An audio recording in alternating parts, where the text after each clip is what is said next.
And we're back. We took a little break in the dumpster, had a little snack. We got sticky. We found pizza. Yeah, I'm wearing half of a banana peel as a hat, just for the looks. That was as a loincloth. Oh. Gonna need a bigger peel, am I right? All right. Continuing. Whoa. So we are in June, the year of E3. 2013. The big E3. Well, probably the biggest and best E3. The biggest. Yes, this is probably the best E3 that has happened since E3.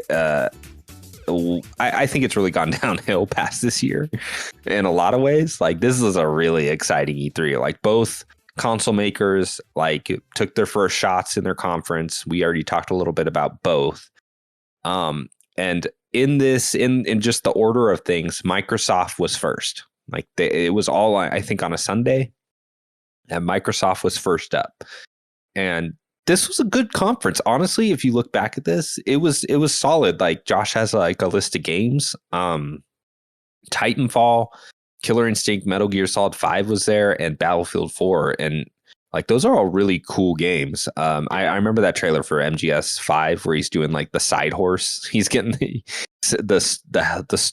horse stealth. But Titanfall, I always thought Titanfall looked amazing, and I was a little jealous I couldn't play it when the beta when it came out. Yeah, it looked really cool. It looked really cool, and it was. And it's funny, they made that exclusive because they were convinced. Whoever was the head of EA at that point was convinced that Xbox was going to be the front runner in America again this generation. Yeah. So that's a big reason why they made that exclusive deal. And interesting. We know how that went. And I feel like Titanfall could have been a much bigger thing if it wasn't for that exclusive. That's okay. We got Apex from it.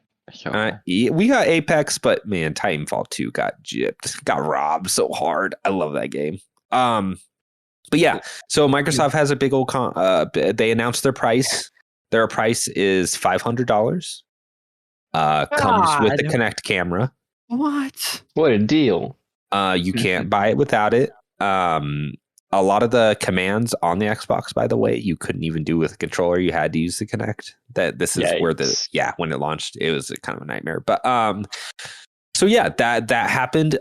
People were like, that was a good conference. $500. Okay. And so later in the night, between the conference and Sony, or maybe afterwards, this is where the DRM thing went into full gear, where Xbox had some really bad interviews where they're they just found out if you didn't have internet, you couldn't play your Xbox and you couldn't share games. That was the big thing. I still cannot believe that was a possibility. And there's that famous quote with Jeff Keighley and the head of Xbox at the time. During the break, I should have looked up his name. Can someone do that for me? It was something more. Is that right? No, Peter Moore was the old. He that was before that. Was it Microsoft or Xbox specifically? It was Xbox. But yeah, he was Jeff Keighley was interviewing this guy, and he's like, well, if you can't play the Xbox One, we have a console for you, the Xbox 360. And it just went downhill until the Sony conference. And what Sony does is it Jason Holtman? No. Who are these people? I don't know, but is it Don Matrick? It's Don Matrick. Oh, it's Don Matrick. Yeah. Thank you. That's the name. I do not remember that name. Yep. So Don Matrick, he has that legendary interview, and then Sony comes up, and first they release trailers for long awaited things, they're showing Kingdom Hearts 3, Final Fantasy Versus, which had been in development hell for a decade. This is the trailer where they showed it as Final Fantasy 15. They showed Infamous, Shadowfall, The Order. Just a lot of really good games. But the real kicker was when they got on stage and they announced all the features, and they're like, and you will be able to share, there will be no DRM. You can buy used games, and people are cheering. He's like psyching them up. And they keep going and going, and finally they're like, and now to announce our price, and they're like $399, and the mic drop. Sweep. Yep. Sweep. And I remember the cheering. I remember watching it live, and man, dude, yeah. After that conference, when I was watching like IGN and GameSpot, them just reacting, and they're just like, all of them are just like, well, PS4. What are you getting? Yes. I guess I'm getting the PS4. And these are like all longtime 360 dudes. Yeah. And so that was just like the final the final bullet in the chamber for the PlayStation 4. Not to mention on release, you'd later find out that the PS4 was actually actually a good amount more powerful than the Xbox One too. So just one thing after another for the Xbox. It was just not. It was bad news, and it's taken Don Matrick leaving and Phil Spencer stepping up in a decade for them to even be in the conversation again, more or less. But yeah. So for Nintendo, though, this was I remember this being the big blowout for the Wii U. Excuse me. Big blowout for the Wii U.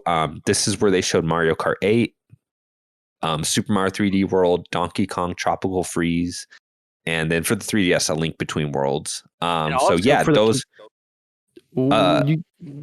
specifically Mario Kart 8, I remember looking just freaking incredible. And as time has gone on, Mario Kart 8 is just like one of the best selling games ever.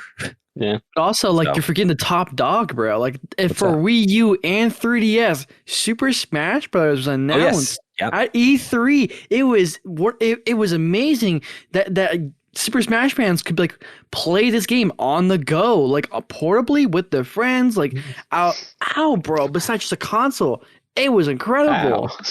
Yeah, and the Wii U version looked really, really, really good. Yeah, how it looked and ran, the style of everything. Oh my god, the marketing for that game was amazing. It didn't help the Wii U, but people did have a Wii U. Definitely owned Super Smash Brothers for Wii U. I remember playing that game with you guys. That's the only reason I bought the Wii U. Yep. Yeah, but I was probably alone because the sales did not pick up. Yeah. And then it looks like we had an Ubisoft conference here, and I remember one of the big next gen games was Watch Dogs. And the downgrade. Oh man, the year I remember. God, yeah, Ubisoft. This was the year too after buying Watch Dogs. I know maybe that was next year. Sorry, but no, I guess I did play Assassin's Creed 4. We'll talk about that. By this year, I was already kind of done with Ubisoft and the way they make games, and the way I was already on that side of the fence of being man, this company is. So yes, but that was E3 for that year. It was pretty exciting. It was the last super exciting. Yeah, it was really cool. They actually showed the PS4 console too. He pulled it out of his coat pocket, or was it Andrew House? Yes, Andrew House, who can just speak mad Japanese too. This British dude just pulls the PS4 out of his coat pocket, and I was like, man, that thing is so small. Not coat pocket, but his sport coat. Yeah, okay. What do you pull out? A PS4. The PS4. The actual PS4. Yeah, he just pulled it out of his coat. He walked on stage and is like, and this is the PS4. Reaches in and is just like, here you go. Top dog, bro. And compared to the Xbox, it looked so much slicker and smaller and sleek, and man, yeah. PS4 original design. PS design. Man, yeah, Sony could not have been more. That was the best week Sony has ever had as a company. I can imagine being an employee there and being a PlayStation fan and all that stuff. It was just that was a very exciting week. Yeah. Yeah. And they announced the release date and pre-orders, and I think the next day, me, my brother, and a friend went to the mall in Denver and went to a Sony store and put down our pre-orders, put down our $50. So yeah, nice, good choice. Yeah, good choices. Yeah, it was good. It's good. All right, so let's jump to the games. there's one in here I'm sure we're going to talk about, but anything else? So, just real quick, remember me. No one remembers this game. It was, I don't know who developed it. It was some like it's a French studio action game. No. They did this studio did what's the what's the Square Enix published like teenage girl with can see the future. Life is Strange. Yes. This was them? This was their first game, and this game was in development hell and like for forever. That's great. I played it and I liked it a lot. Yep, but I don't know why. Wait, you liked Remember Me? This game stuck with me. Cool. Yeah, it's a weird one. It's. I know no one likes it, but yeah, design goes hard though. It's a good action game with a. It's a nice story. I remember it looking kind of, but it's good. Deus Exy, like stylized. Deus Exy. Deus Exy. No, it reminded me of Deus Ex, and yeah, that's a weird one because it was made by a French studio and published by Capcom. So yeah, and this was when Capcom was on. This was not the best era of Capcom. This generation started out strong, put out just a series of really poor games. God, there's that one game where you like can get dismembered. Dismember Me. Yeah, Dismember Me. That's the one. Wow, nailed it. All right. That was not the game I thought you guys were going to go for. This is a big one. Animal Crossing New Leaf. It's not big for me, but that's a big deal. Like that's a huge game. I did not play it. Yeah. There was so much replayability to that game. All my friends still played that game when it came out years after it. Ugh. We have a few people on this podcast that have a lot to say about Animal Crossing New Leaf. No one on this podcast currently, though. But that is a big deal. That game sold so much. That game sold forever. Like, just an insane amount. It's like the Animal Crossing game to ever get. Like, it's like Animal Crossing ever. Yeah. It's okay. That's a big deal. Before we jump to, I'm going to jump a little out of order in the release date, but Rogue Legacy came out. I think this might have came out on PC. I probably played it when it came out on Vita. But this was like an early roguelite, like one of the first roguelites I got into. And I really liked it, especially as like a portable game. Okay, Colton, why don't you just take us into the big one? Wait. I want to mention Deadpool. Really? Okay. There you go. You mentioned Deadpool. Because for hours I'd watch my buddy, my childhood friend, like play this game. And it's funny, dude. Like this game is really funny. Everything it does, like there's a whole moment where it makes fun of like the budgeting for video games. At some point, and they're like Deadpool's like calling the developer. He's like, "Hey, what's up with my game?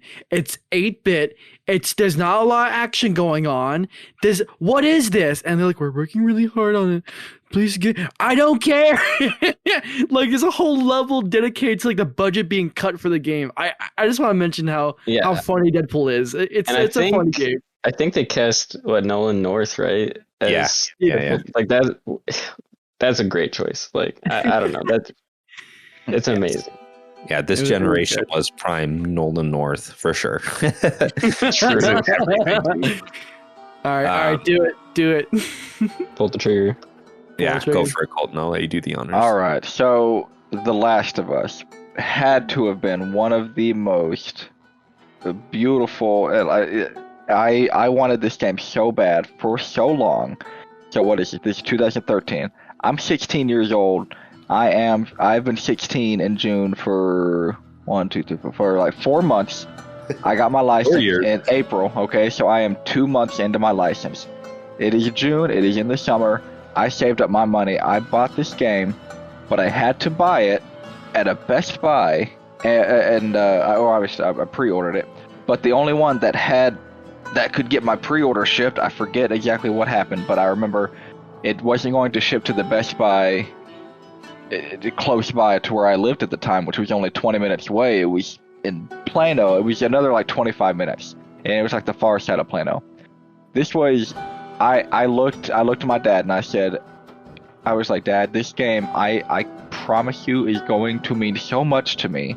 I need you to allow me to drive 45 minutes by myself there and then 45 minutes back to go get this game for the first time in my life. And he was like, I can go with you. And I was like, no, I have to do this alone, Dad. So I did it. I was like, oh man, I'm going to get on the highway. I'm going to go so freaking fast. I might die, but I will get this game. I will die with this game in my hands. It was very dramatic, and obviously I'm sure it very much was not dramatic, but in my head I was like on a mission, and I did it. I got the game, I held it, I sat in my car with no AC in the middle of the freaking summer, and I sat there sweating holding that game, and I raced back to the house. And that is all me and my stepbrother did for a week. And I mean, like, but, you know, we played this game constantly, but we never played this game together. We were like, I started the game and we had timers. We were like, all right, I'm going to play for 2 hours. When the 2 hour comes up, you come in here, tell me to stop, and then you get on the game in the living room, and I'll go in my room and watch TV. And we did that 2 hours on and off, and we did that for about 3 or 4 days straight till we beat the game. And it was, that was a week. That summer, that week right there in the summer, that it took up my whole life. And it was so good. It was so worth it. Oh my gosh. Yeah. Sorry. It really was like, it was like a peek at like what really story based like Sony games were going to be, and even other games and stuff. Like this was our first peek, and it was incredible. Yeah. Last of Us is what more to say. It is a incredible moment. It was like a big milestone in gaming. Yeah. In every way. It solidified Naughty Dog's entire like roster as like, you should expect great storytelling in a AAA budget video game from these guys. You expect like every like cylinder was like being hit with these guys like after this game, like genuinely. Yeah, I just felt too, it was just like, man, it just showed Naughty Dogs were the master of like the PS3. Like they just pushed it so hard, and everything on it was just so mind blowing that it's just like a really hard game to deny at the time, you know. I remember being pretty blown away, and just the way like every time that game cuts to a different season, the way it like uses its like time jumps and stuff are just like, you know, those kind of like what just happened, you know. Yeah. It's great. I mean, like, yeah, the impact is like so strong that to this day, it's got its own show. It's gotten a sequel. It's probably gonna get another sequel. It's gonna get another like multiplayer game, and you know, it's going, bro. It is not stopping. Oh yeah, and we'd be remiss not to talk about the multiplayer. Multiplayer in Last of Us is awesome. Yeah, it's so good. Cool. It's so cool. Like that was my favorite multiplayer mode of any game of that generation. Yeah, I remember me and my brother played that together a ton. It's just the best game to play with other people too, because it's just slow paced enough that you can sit down and strategize.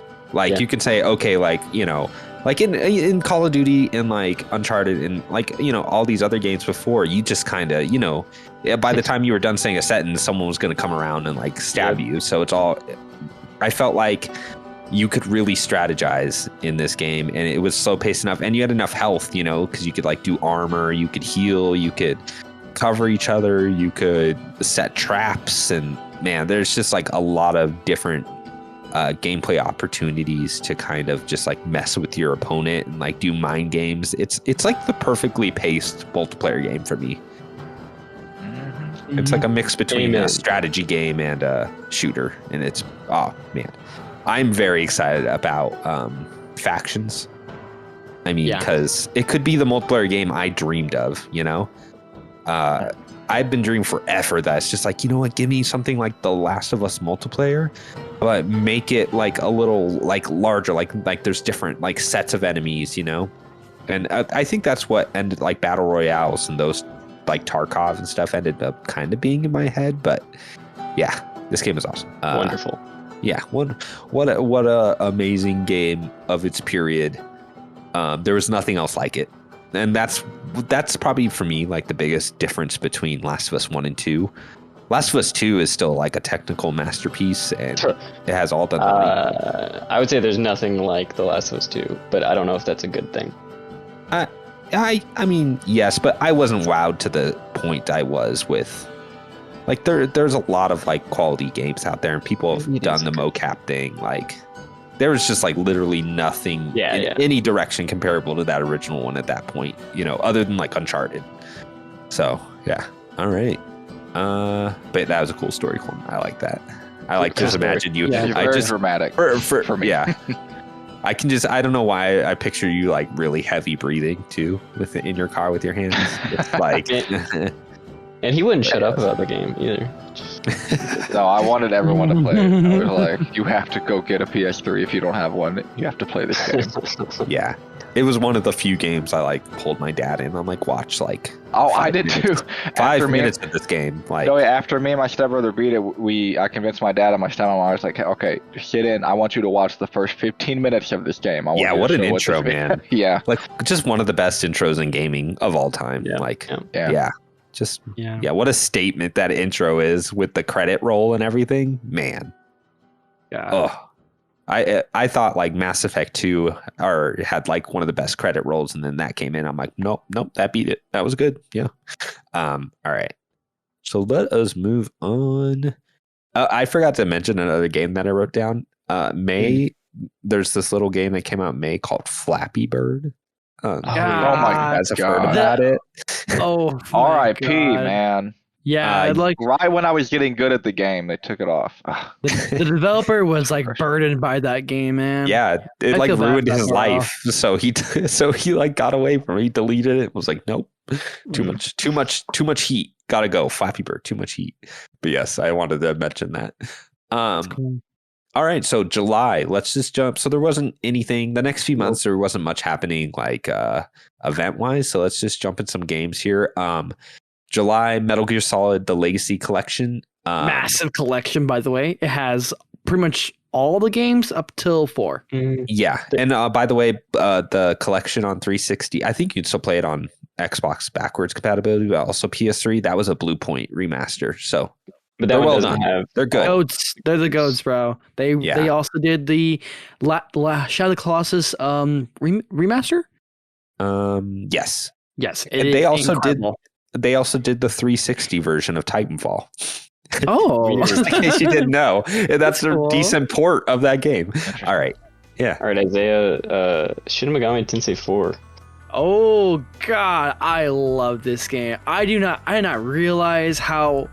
Like, let me tell you something. When I played this game from like the eShop, bought a whole nother SD card for my 3DS, my 2DS, to like actually play it. I thought this game came out not too long ago. No, if this game came out yesterday, I'd be like, yeah, this holds up. This is great. It's so good. It's near perfect of a JRPG, like with its like mechanics of like strategy, just being like. It's been a long time like mechanics when you reuse the push turn like combat system.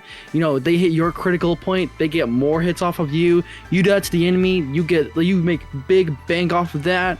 Like, it's such an addicting combat system where with dungeons that are not actually like mazes like old SMT, where it makes sense to traverse through, the environments make sense, and each area in that game.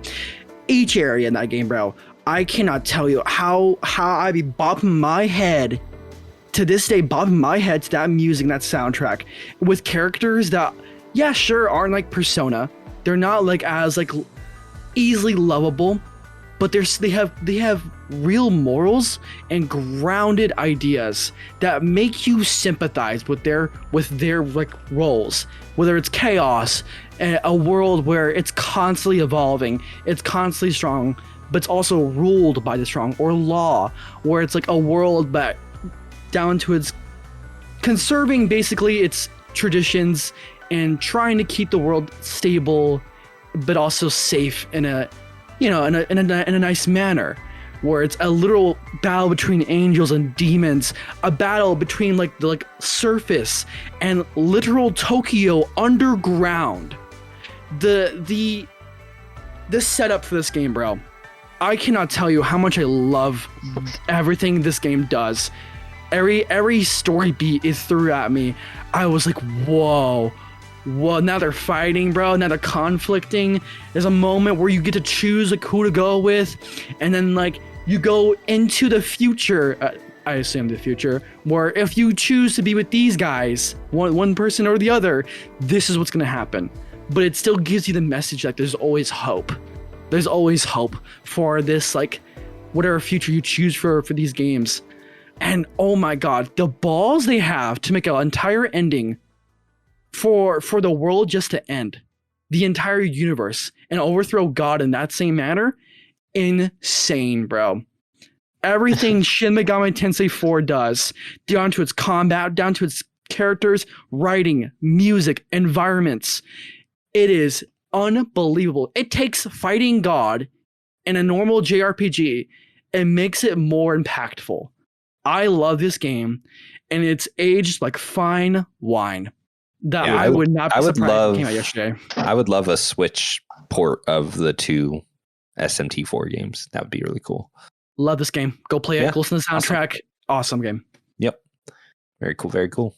All right. So let's move into August. We're starting to move into like a big release season, August onward. Yeah, let's knock these out. We'll try to keep it brief. Yeah. First thing that jumps out to me is Dragon's Crown. That is a Vanillaware game. They most recently did. This was their this game. They did Aegis Rim 13 Sentinels. Aegis Rim. Thank you. This was their last game they did before that. So it's been a long time between Dragon's Crown and that. But Dragon's Crown is a really awesome beat 'em up from them. It's kind of fantasy related, but a lot of like cool online multiplayer hooks, and really good game. Can I say something? Sure. Yes. Massive boobs for no reason.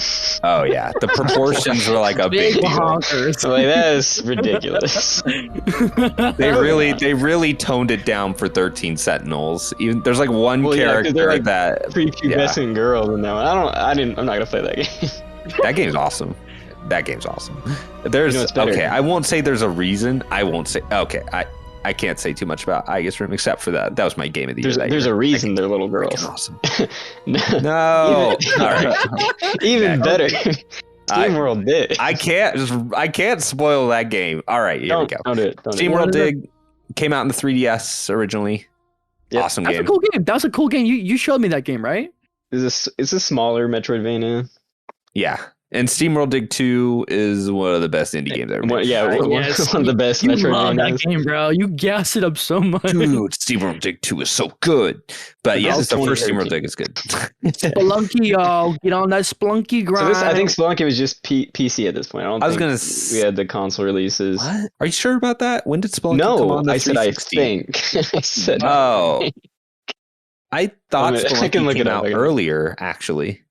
Really? Is this when Spelunky came out, like on the Vita and the PlayStation? Just go ahead. Move on. Okay, we'll move on. I'm pretty sure Spelunky may have come out earlier. It's great. We all make mistakes. Next game. Joseph Ferris, his first game before we knew that his name, Brothers: A Tale of Two Sons, is okay. It may have maybe one of the most perfect examples of melding like a mechanic in the game with its narrative to make like a really impactful, like emotional moment really like stand out.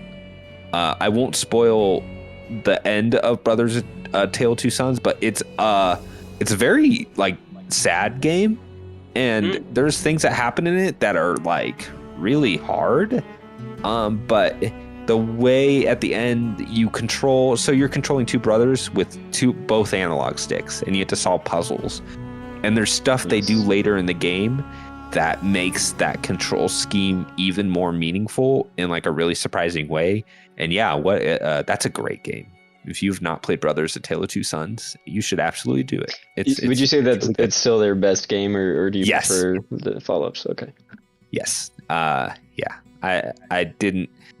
kind of went south on It Takes Two because it was way too long. Nice. Good game. Way too long. All right. Anything else on here, guys? Hey, Rest in peace to the developers of Mario and Luigi Dream Team. Oh yeah. God, it's so Sad. that game was so fun and cute. I love So Dream. cute. I love Dream Team. I Not love worth like Bowser talking Inside about, really. Story. I will say Gone Home was phenomenal. Yeah. Okay, all right. One of the first games in memory where you didn't just shoot things, and that was kind of really novel at the time. It's like there's no combat. Have you played Mario? No combat. I'm saying I probably Fireballs. wouldn't like it as much now, but I did like it. It was really novel at the time. Yeah, absolutely.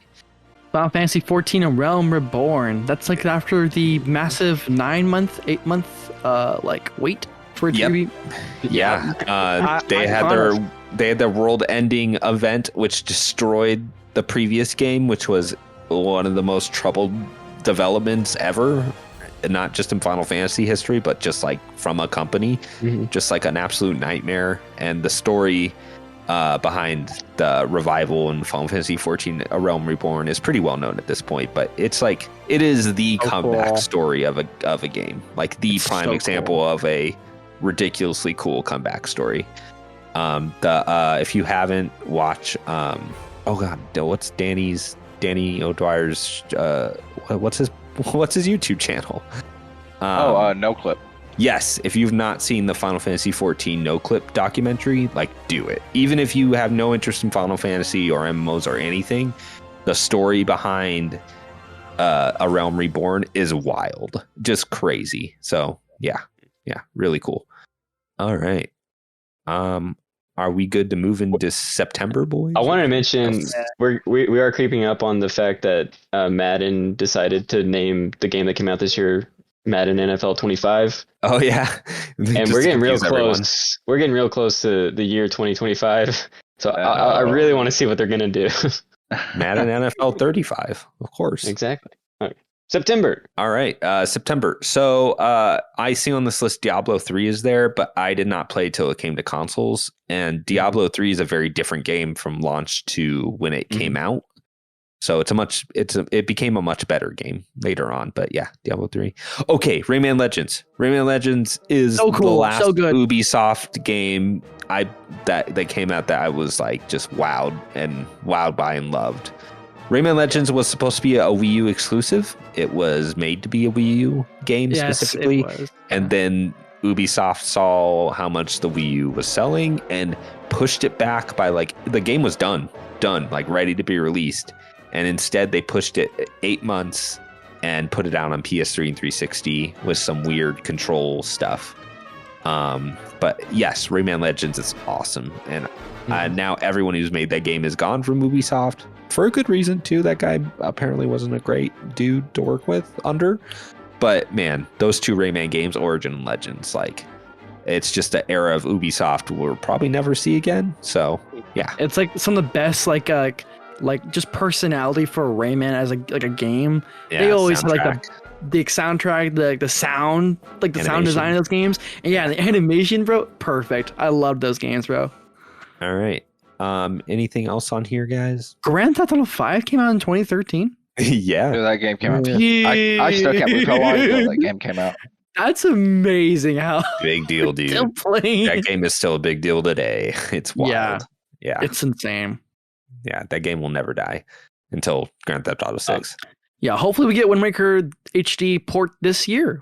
Cross your fingers. I love to hear that. Armored Core. It's interesting that, this year the 6th one's coming out. 10 years ago, the 5th one came out. 10 years ago, an Armored Core game came out, no one knew and no one cared. Exactly. Now 10 years I don't know why people From care Software now. Later, and people really care. I really don't know why people care. Like, this was already post Souls, and it was still no one cared about it. So built back on Steam, I guess. This is pre Bloodborne, though. But it's after Dark Souls, so like this is already their upswing. Dark Souls was a big deal to people who cared about Dark Souls. And, no, I mean, like, Demon Souls launched that, and then Dark Souls was like where people really like latched on. That's where I latched on. I was like, oh crap! Right. It was. Yeah, it was still even after Dark Souls. It's not like Dark Souls was like a mega blockbuster hit. It was just like hardcore game. It was a big hit for them, though. It was absolutely. All right, I will say I did not love the Wonderful 101. Really? I played the demo and I was like, I don't love this. So that was a Wii U game I was looking forward to. That did not happen. But thankfully, later that month, The Legend of Zelda Wind Waker HD, which is maybe still my favorite Legend of Zelda game. Ooh. Yeah, you talked about it before with me. Well, at least it's my favorite classic Legend of Zelda game. Yeah. Yeah. I don't agree, but it's not far down for me. It might be like 2 or 3. And it's just one of those remakes where this is the version you play now. There's no reason to go back to the GameCube one, because unless you don't have a Wii U. Well, and I only have a GameCube. Yeah, that's true. But Wind Waker HD, it looks really pretty. Like they put in a whole new lighting model. But the big changes they made are with the sailing. You used to just have to sail and you'd have to stop and whistle to change your direction. I kind of missed it. Now you can, you don't have to get it literally to get the new sail. It's not something that automatically happens in Wind Waker HD. You have to go to the auction house to get the new sail that fixes the game. They fix a really infamous quest at the end called the Triforce quest, and they really streamline it. So instead of it being like a big 5-hour thing before the climax of the game, they really shortened it. I liked it in the original, but going back to replay it, it was nice not having to do that. It was also one of the first games I really appreciated the gamepad, actually. Yes. Because every time you had to switch out a weapon in Zelda games, you had to press the start menu, change out where it is on the buttons and change out. On this one, you just look down and you drag it with your finger and boom. Same with 3DS. It's seamless. It's great for maps. It's great for maps. In this, so the gamepad was actually a really killer feature in Wind Waker HD. So, which is why Shovel Knight on Wii U was perfect. Shovel. Wait, when did that come out? Don't tell me I missed something. It's 2014 or 2015. Oh, okay. Wait. Yeah, look when Shovel Knight came out, because I definitely played that on. It's 2014. Okay. Because we played on your Wii U. We played on your Wii U. Yeah. It was awesome. All right, cool. I think that does it for September. Hey, Puppeteer, cool game. I never beat it, but it looks rad. Just by this point, people were not buying PS3 games. They were like, no, we're good. We'll play Grand Theft Auto. We'll buy Grand Theft Auto, and we will wait till the PS4. But all right, October. Oh God. First one up there, Beyond Two Souls. Yup. The last David Cage game I played and beat, and everything past that, I am so not interested anymore. Troy, tell the audience, how did you play the game? What was the style you played it as? Oh, well, it depends which version you played. You didn't get to play a style in the original launch. Yeah, okay, in the original. So Beyond Two Souls, it's focused around one character, but in the original game, you didn't do it in chronological order. You jumped between times. You'll be playing, she's an adult, all of a sudden you're playing a chapter where she's a teenager or she's a kid. Whereas when they re-released on PS4, you could play the chapters in chronological order, which made that game a whole lot less confusing storyline wise. So I played it in the out of order reference, and I liked it enough. It was very interesting. I wouldn't say I loved it, wouldn't say I hated it, but after this game, I was like, man, I'm kind of done with his games now. This is all this studio's type of games the studio's gonna make. I'm like, I am no longer interested. So, yeah. There you go.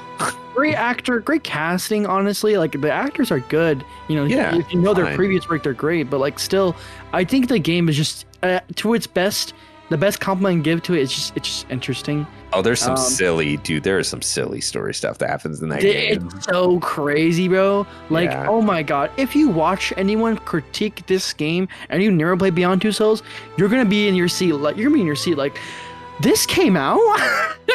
It's Someone weird. Wrote this? Dude. Someone, It's weird. The whole Indian reservation chapter. It's what is going on? And the fact that the dude, the scientist, killed himself and he was torturing his dead family. Oh yeah, it was. It's fine. It's a PS3 game. No, he's right. He's right. If you're gonna play Beyond Two Souls, I guess better is no one really cares. Yeah. Yes, exactly. But there is some like liquid snake in the arm of Ocelot like energy happening here. So yes. All right. Anything else on this list, guys? The Wolf Among Us was my favorite. What is that company called? Telltales. Okay, yeah, not Traveler's Tales. Yeah, okay. Yeah, that was my favorite one. The story grabbed me from the start. Like, it's so good. I'm not excited for a sequel because I don't trust that the new company that formed around that name is gonna do it justice. But yeah, I'm really into that one. Maybe. Assassin's Creed Black Flag was, I feel like, a very popular Assassin's Creed game, especially after coming after 3. I think a lot of people that didn't like 3 were like, "This is what I wanted from Assassin's Creed 3." You'd think so, but I was on the other side where I was like, "Wow, more boats, awesome!" I loved it. Oh my gosh, I loved that game so much. I really tried after 3 and Revelation. Like 3 and Revelation, I was like, okay, I think I'm done with this. I think I'm very done with this. And then the boat stuff was pretty fun, actually. Like when you were in the boats doing the battle, that was like my favorite part of the game. But anytime you had to get out of the boats and it became Assassin's Creed again.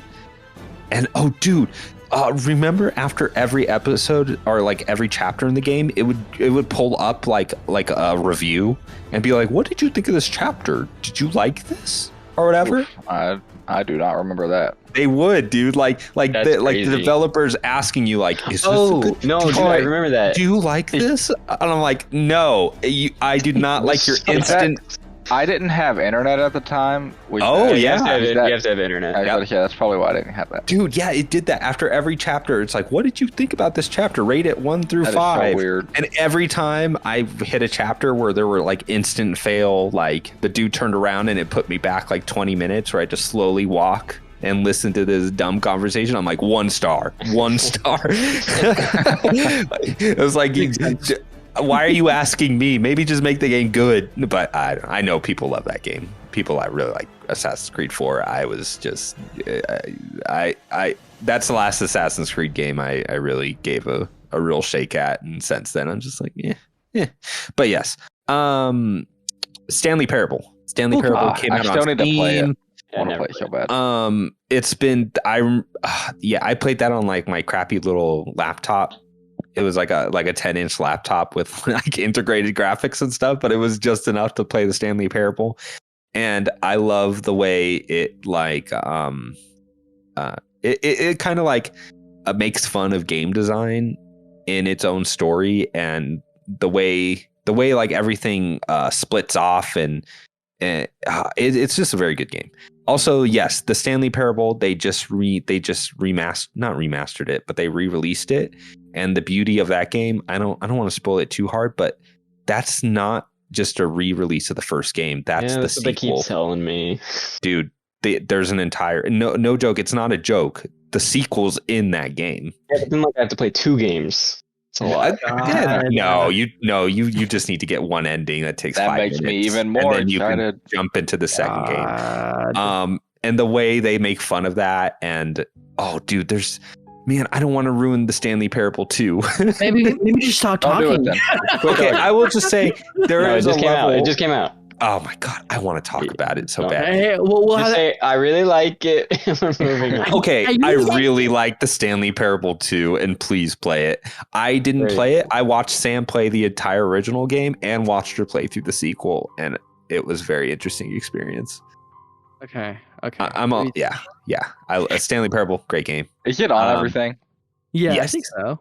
It's on Steam. Now it is. It's on PS5. It's on Steam. Yeah, PC. Yeah. All right. Battlefield 4.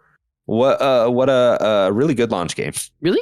You think so? For the Battlefield 4 was like an awesome PS4 launch game. I didn't get it till like a year later, but I played the crap out of the game. I gotta make sure I played it. Did I actually play Battlefield 4 is a great game. The single player, honestly, is not that bad. It's better than most single player, COD type campaigns. But yeah, the multiplayer for Battlefield 4 felt really next gen because dude, you could knock down a skyscraper. Dude, yeah, seeing skyscrapers, seeing like trees blow down and stuff when you shot them, like it just seemed like, wow, this actually is like the next generation. Yeah. It was so cool. Yeah, Battlefield 4 was an awesome launch game. And it was like the first time I played a shooter on a console that wasn't Call of Duty that was running at like a decent frame rate too. And that was really noticeable. This is also the game that people realized there was a big power gulf between the Xbox and the PS4. I'm pretty sure. I could see that because that game looked great on PS4. It ran at 1080p. It wasn't a lock 60 at all, but it would float like between there. It would get there at times, but on Xbox it ran at 720p and that's crazy. Kind of a lower frame rate at times. So yeah, it was like that's like a big difference, like 720 to 1080. But that was also before people were even doing like variable resolution, you know? So they probably just locked it at 720 so it wouldn't drop the frame rate too hard. But yeah, wild. So yeah, Battlefield 4, a really good like launch shooter for the PS4. Did you ever get to try Sonic Lost World? I played it. I played some of it. I played through the demo and was like, yeah, it's all right. It's like I played the demo as a kid on my 3DS. I was like, okay, this is fine. And I played it actually like I have it on Steam. I have it there. I played it for like a good hour, and I was just like, yeah, I'm deleting this. I'm gonna go back. Let me put it to you this way: it wasn't like the Wii U had a million games I could play, and I had like a wealth of options, and I still played like the demo of that and was like, yeah, I don't think so. Yeah, exactly. Probably doesn't help that it came out just before the launch of a bunch of, you know, like the PS4 and stuff. I was probably just like, yeah, I can ignore this. Pretty safely ignore this. Okay, let's move into November. We're getting there, guys. So this is the launch of the PS4 and Xbox One. Yeah. So sweep. They both launched a week apart. So the PS4 was on the 15th, Xbox One was on the 22nd. Mm-hmm. I want to know, did you guys get either of these at launch? No. Within the first 4 or 5 months, maybe. Cool. Colton? No, my brother got one. He was living at my mom's. I was at my dad's. My brother got the PS4. I think it was within the month of it launching. But I bought it off of him. It was sometime in 2014, but I don't remember when. But I didn't wait like a year or 2 years or anything to get it. Yeah, because I said I came in super late the last generation, like in 2009. So like, and you were like, not this time. Yeah, not this time. This time I was there day one. So my birthday is November 14th.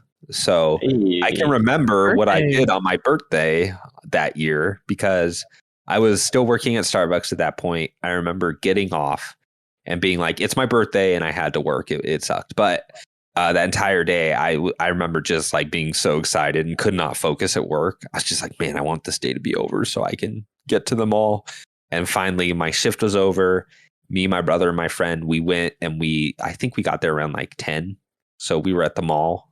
In front of the Sony store for about a couple hours, and it was fine. There was like a lot of people. There was a good amount of people in line, and the store employees were being like super cringe and pulling out like big speakers and like being like, "Let's dance, everyone!" You know, I was like, "All right, like, are you ready for PlayStation?" I'm like, "Oh God, okay." But yeah, we I picked it up night of release. All three of us had our bags with our PS4s in it and drove home and plugged it in the basement. And yeah, first things we did, I think between all of us, we got pretty much a good amount of the launch games. I remember first thing we did was try out Resogun and Battlefield 4. And then later like Assassin's Creed. And yeah, it was a very good launch. It was fun. So yeah, I remember it's like one of those things where you launch a system and you're just like looking at the UI, you know, because the UI becomes so commonplace so fast. Fast. I you know that like PS4, like I remember us booting it up and we're like, wow, this is kind of like a weird dark theme. Oh yeah. Like the UI launch music or whatever, but yeah. Battlefield 4 was a big one. Resogun. I played Assassin's Creed. My brother did get knack, so I played about a level of that and was like, I don't know about this. This does raise the question though, Josh and Colton. When did you guys even get your PS4? No, they told us. Oh yeah, It was just a few months later for me. Okay, just a few months later for you and Colton. Yeah. What about you, Izayah? I know. I remember. I remember. So 2017, it was around like I was away from Victoria and Colton. I was in an adopted family, or about to be, and I was like, just away from them basically. And at some point, my PS3 was actually locked into like the storage unit we had bought out for moving with me and my mom. And they're like, so they called me during school. They're like, so hey, we can't get into storage. Mom can't buy it out, but what we can do is just get you a PS4.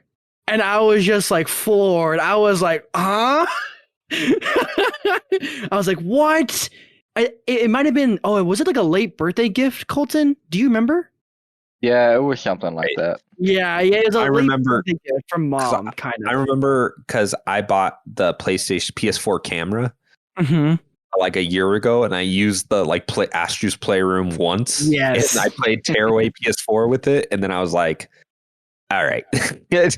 And then I was never used it again. And when they said that, I'm like, oh my God, he would love this camera to stream. And so I was like, this is my present. So yeah. Yes, and when I got with it was when we got to GameStop, I bought it.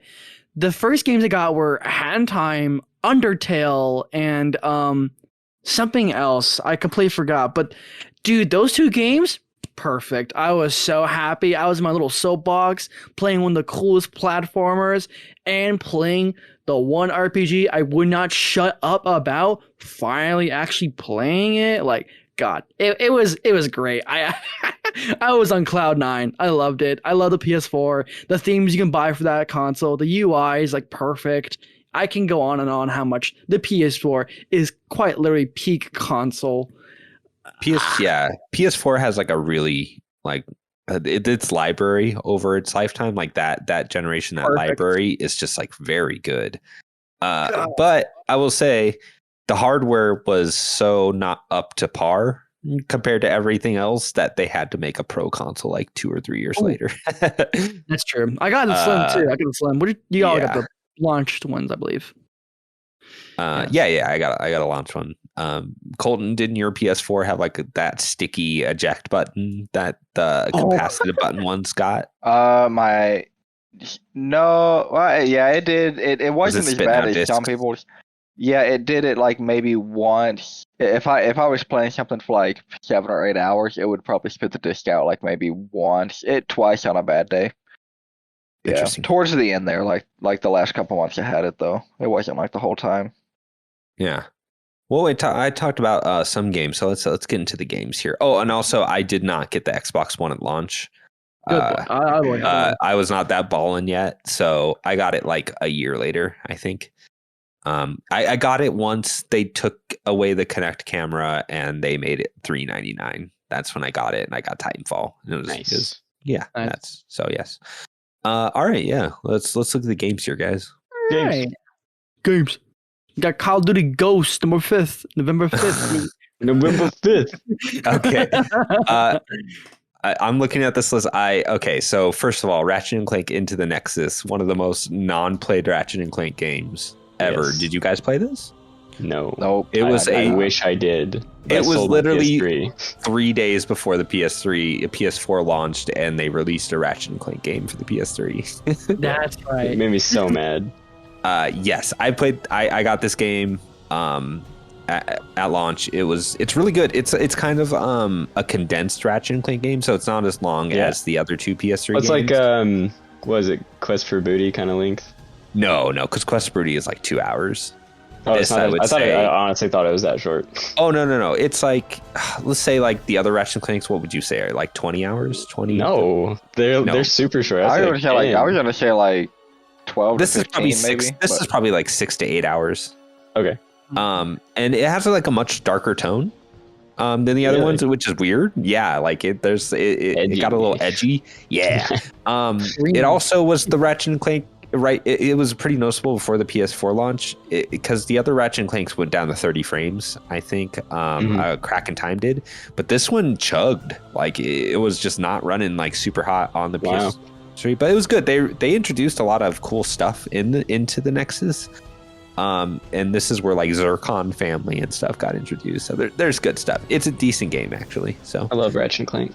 Yeah, it'd be interesting to go back into Nexus. I think you might enjoy it. Probably. Yeah. Tearaway, so this is a Vita game. This is the first Vita game to come up on the list, which is very telling. I looked up to make sure like Gravity Rush didn't come out this year, but that was last year. So, such a good game too. Yeah, but Tearaway is really awesome. So there is a PS4 version of Tearaway. It is not the version you'd want to play. Tearaway is so specifically made for the Vita and all the Vita can do that it's really hard to. It would be a game that'd be impossible to like get the feel for if you like tried to emulate it and stuff, because it used both the front and back camera, the touchpad on the back, the touch screen, like all the tools you can make to make like paper mache characters. And so the cool thing about Tearaway is all the assets in the game are made by you as you're going through the story. So it's a fun platformer, but say like there's snowflakes in the world, it'll stop you and say, hey, like make me a snowflake. And then the rest of the game, whenever snowflakes fall down, they're your shape. Or whenever you make like you meet a squirrel and he wants you to like find his crown, and then you end up like designing this crown. So the rest of the game, that squirrel has like this crown design. It's a cute looking game too. Yeah, it's very intuitive. The way you like cut the paper and use the touchscreen, it's like really crazy that they put that in that game, and it's not like its own tool, you know. Like having the idea of a Paper Mario, but it's like paper mache. So the whole point is like you're kind of you're almost seen as a deity in the game. So whenever the characters look up the sun, it uses the camera and your face is in it, like full on. I forgot about that. Teletubbies style.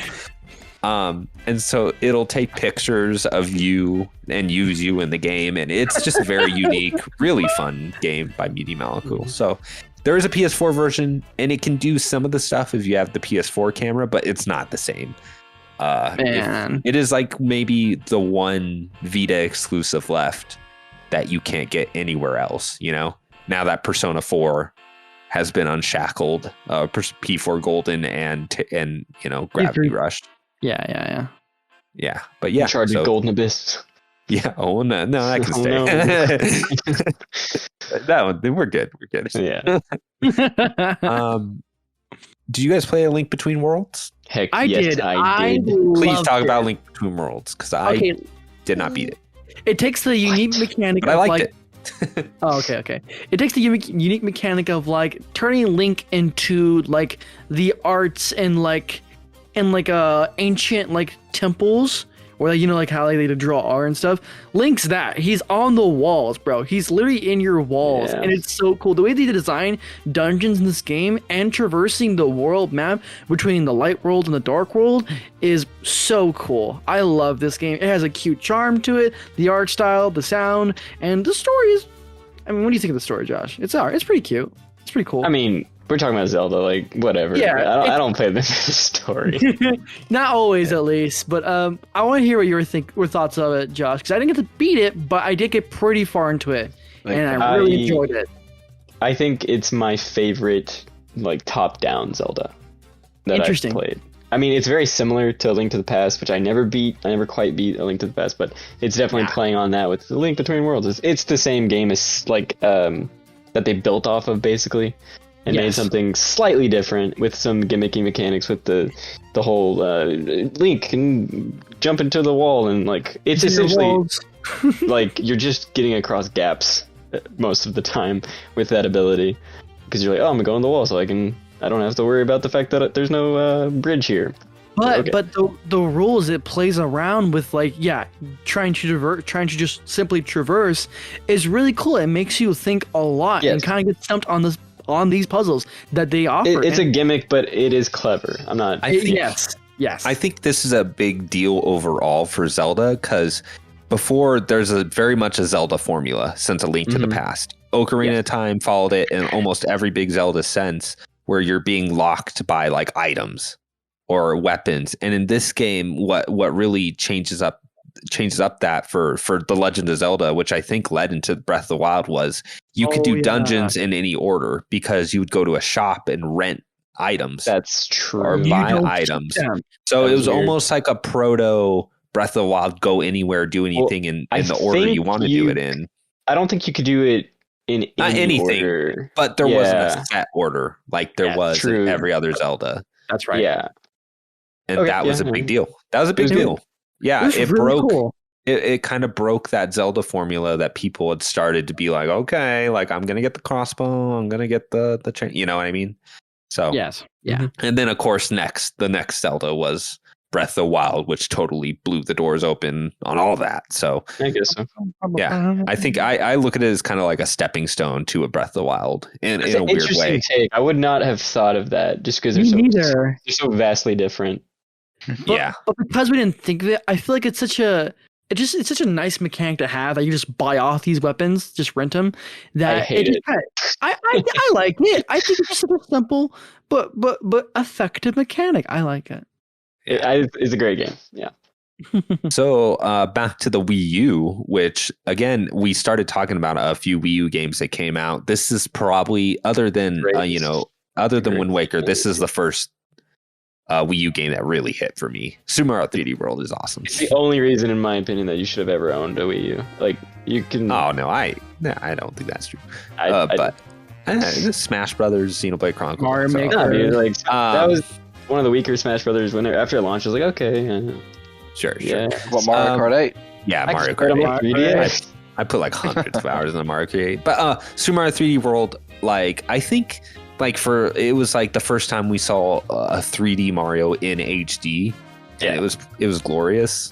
The soundtrack, like that whole like jazzy thing that Nintendo's did with Mario, like music and stuff, like you weren't hearing like ba ba. It was just like, yeah, it's like saxophones and guitars and oh my gosh, like Super Mario 3D World is an awesome game. And it took me away from the launch. Like, okay, as good as the PS4 was and its launch games were good, like, you know, when Super Mario 3D World came out, I dropped what I was doing on the PS4 because the game was just that good. Yeah. But yeah, very cool. And then the Xbox came out that year, so Dead Rising 3 and Rise Son of Rome came out, and I played like an hour of both, and meh. Nice. Yeah. All right, cool. So we are coming down to December, guys. We are almost through 2013. Merry Christmas. Merry Christmas, indeed. Okay, so what happened this year was the Spike Video Game Awards, back when it was still belonged to Spike. One of the weirdest things I've ever watched, considering their host. Did not seem planned, but Joel McHale like kind of did not take it seriously and really brought that show down. Like he was making fun of like guests and of Jeff Keighley while Jeff Keighley's trying to go on. It's a really wild watch. Man. He like clearly was paid to be there and did not want to be there and was not afraid to show it. And it was not a bit. There's like a little bit of it where you're like, is this a bit? Is this a bit? I didn't even know who this was. I just looked him up. I cannot believe it. So this is the guy from Community? Community. Yeah, absolutely. Wow. Yeah, dude. And he bombed it pretty much. It was wild. If I remember right, it wasn't it wasn't like the game show where they have a ton of people like in an auditorium live. It was like studio based. And yeah, dude, it was a nightmare. You could tell, Jeff. It looks like an IGN studio kind of setup. Yeah, totally. And just a train wreck. The game shows, the Game Awards have come a long way. Yeah, so I want to say, I don't know if it's the year before, the year after, but Zachary Levi did host one of those years. Wow. Yep. Where he is that Tyler? I'm looking at B-roll of that show. Is Tyler the creator on here? I see Tyler the creator with a microphone, like talking about some game. Yeah, dude. That's so weird. That was Spike's thing, is they just tried to like bring celebrities that really didn't have any interest or belong to it. I mean, at least Zachary Levi at that point, I think he was doing Chuck, where he played like a nerd, and I think he's like legitimately likes that stuff. But like he like teabags someone on stage while they're hosting. Like Halo teabags someone as like a joke. That's where we're at right now in video games and Game Awards. So good thing we don't have to worry about it anymore. We've come a long way, yeah. Yeah, dude. Jeff Keighley's a go, bro. Jeff Keighley, thank you, man. That's all I remember. The Zachary Levi one. It's him just like teabagging someone on stage. But yes. So in December, the one game we have listed down here is NES Remix, which is a neat downloadable. Yep. 3DS game. Also, did we mention was this the year of Luigi? Right at the top. Okay, well, we didn't mention one Luigi game, but this is the year of Luigi, and there's like Dr. Luigi, Super Luigi U. Oh yes, New Super Luigi. And a lot of the ways they did it is just like in Super Mario 3D World, there's like little sprites of Luigi spray painted on walls and stuff. It was like a really weird gimmicky sales thing that didn't go anywhere. They didn't give Luigi like a proper game unless, Luigi's Mansion, sure, but everything else was just like this was their like worst year ever. Here's Luigi third. Yeah, dude, just a really rough year for the. I don't think that's Luigi's fault. No, it's not Luigi's fault. It's the Wii U's fault. And this is the year I think Nintendo slowly started to realize, oh no, no. Because they started dropping all their heavy hitters and it just wasn't making a difference. It wasn't making a difference. I'm sure those heavy hitters sold okay, but it's not like when you drop like a Mario game and it doesn't move the needle. I'm sure coming out of this year, they were like, okay, we're in trouble. I don't remember if this is the one where like Nintendo president like took a price cut. It probably was into the next year, I'm guessing, is when he took a salary cut. Iwata did, and all this other stuff. So the dark years of Nintendo, where they released a surprising amount of really good games, but just could not market the Wii U to save their lives. But yeah, so that's it for the year, guys. A lot of stuff came out. A lot, like I said, it feels like a lot of people are just trying to push out the last of their PS3 and 360 games. Yeah. Before it all, especially like in Ratchet and Clank, like that game did not feel ready, polished. But I feel like they're like, we have 3 more days till the PS4, and we need to get this game in. I mean, I think overall, this is just one of the most impressive years in recent memory. Like, totally. I don't think we have another year till 2017. Exactly, 2017. Yeah. Because the next year, okay, so here's what happened. I'd been saying that like this is why Xbox went this way. They felt like that people weren't buying games and that maybe like console gaming wasn't going to happen. Like they did not know that if the PS4, Xbox One would be a success, or people would keep buying games, or they were just going to switch to their phones or the Ouya. And so a lot of developers were kind of like waiting and like in wait and see mode, which made the first 2 years of the PS4 and Xbox One really sparse. Like other than like Sony's first party, a lot of people did like remasters, and they were just not ready for how popular the PS4 ended up being specifically. So I think that shows in the next year, because if we do another Time Machine episode next year, you will see it'll be a much sparser conversation. There's games, but not in the same way this year was, But yeah. Well, I am gonna hand over the reins of the dumpster. Dang, my mic was off. Oh, well, did you have something to say, Josh? I was just saying, next year doesn't have as much like E3 stuff going on. Like, there's just not as much to talk about there as well. Right. Like, I think for the biggest thing in like a month of next year is Tomb Raider being ported to the PS4, Yeah, like exactly. That sort of thing. But cool. I'm handing the reins over, Josh, and why don't you? We have a few questions and a game prepped. Okay. We'll just end this section off with just like, out of this year, what was your favorite game? What's your goatee this year, Troy? Oh, hands down, Fire Emblem Awakening. Oh, really? Are you hands joking? down? Oh no, I'm not joking. Okay. I'm not joking. Fire Emblem Awakening. I mean, second would be Last of Us, easy, but Fire Emblem Awakening is an incredible game. Like, just Fire Emblem has not gotten even, in my opinion, not even close to what it did there. So yes, I love it. Izayah? Oh, you already know Shin Megami Tensei 4. I did not know that. 3DS love. But okay. All right. Yeah. I love that game. Like I said, if it came out yesterday, I would not be surprised. I would still love it. Yeah. I mean, I never get to play it, but I always heard good things about it. Yeah, it's the best SMT game probably. Just saying. Okay, all right. Colton, are you gonna go with Animal Crossing to stick to the 3DS? Keep it rolling. No, you go with Deadpool, I think. Oh, okay. But if I didn't pick Deadpool, I'd probably pick Last of Us. yeah. Okay. I mean, it makes better. sense. It makes sense. I know. Josh. Man, yeah, I've been thinking about it like back and forth. But I think I'm just gonna have to go with my heart. Ni no Kuni. It's probably my game of the year. Yeah. Yes. Well, I mean, You I think just picked Fire my Emblem was third. probably Fire Emblem was probably my second, and The Last of Us is probably my third. Yeah. Great Yes. games. Super Awesome exciting. games. Yeah, Yeah. for real. Okay, Really good. Now, Again, a really good year for JRPGs. Like Yeah. really solid. Love Yeah. to see it. love it. 2013, beautiful. Give me another one. It's incredible how dense this year, or not this year. 2023 could be it, dude. Yeah, It's true. 23. Well, it's just For- incredible how 2013 like had all these to offer to the table, and like, we were having like droughts, like say like 2021, like you were struggling to like even pick a fair game that year, Troy. But like, I mean, you still picked Metroid Dread, but like, I mean, it's gonna show.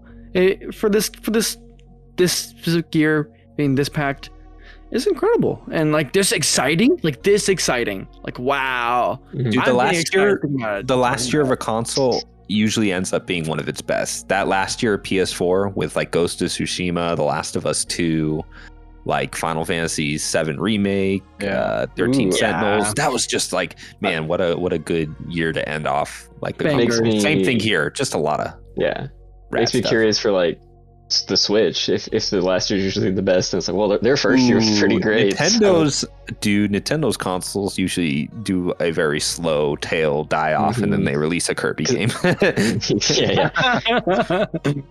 Thank you guys for joining us for this episode of Big Bandit Gaming. It's been fun.